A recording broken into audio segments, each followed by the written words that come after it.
Rich CEO pretends to be poor to test a kind waitress. What happens next will shock you. The rain drizzled over the city, casting a misty glow on the busy streets of New York. The neon lights from shop windows reflected off the slick pavement, illuminating a lone man standing outside a small, old-fashioned diner. He adjusted the hood of his worn-out sweatshirt and took a deep breath before stepping inside. Alexander Ford, the billionaire CEO of Ford Enterprises, had spent years building his empire. Yet, as his fortune grew, his trust in people faded. He couldn't tell if those around him were kind because they cared or because they wanted something from him. So tonight, he had decided to conduct a test, one that would determine if genuine kindness still existed in the world. The warmth of the diner wrapped around him like a comforting embrace. The scent of fresh coffee and sizzling bacon filled the air, and the soft hum of conversation created a peaceful backdrop. A waitress, no older than 30, moved gracefully between the tables, balancing plates and refilling coffee cups with a tired but genuine smile. Her name tag read Emily. She approached Alexander's table with a welcoming expression. "Hey there, what can I get for you?" He hesitated, glancing at the menu as if debating whether he could afford anything. Just a coffee." His voice was low, almost uncertain. Emily frowned slightly. "Are you sure? You look like you could use a hot meal." Alexander shifted uncomfortably.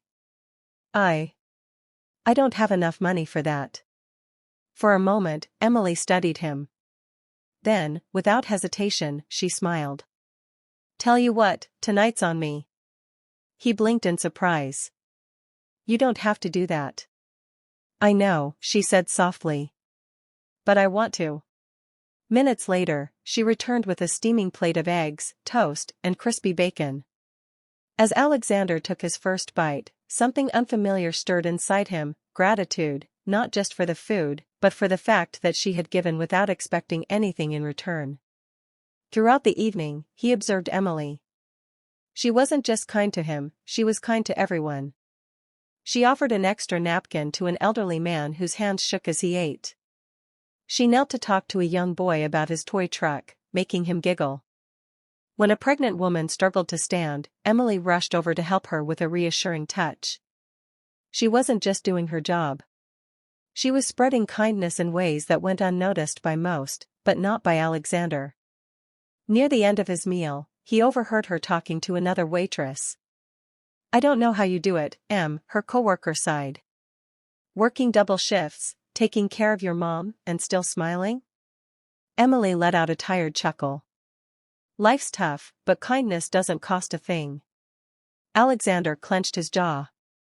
He had come here to test kindness, but instead, he had been reminded of its power. The next evening, he returned, not as the scruffy man in a hoodie, but as himself. A tailored suit, sleek watch, and a CONF.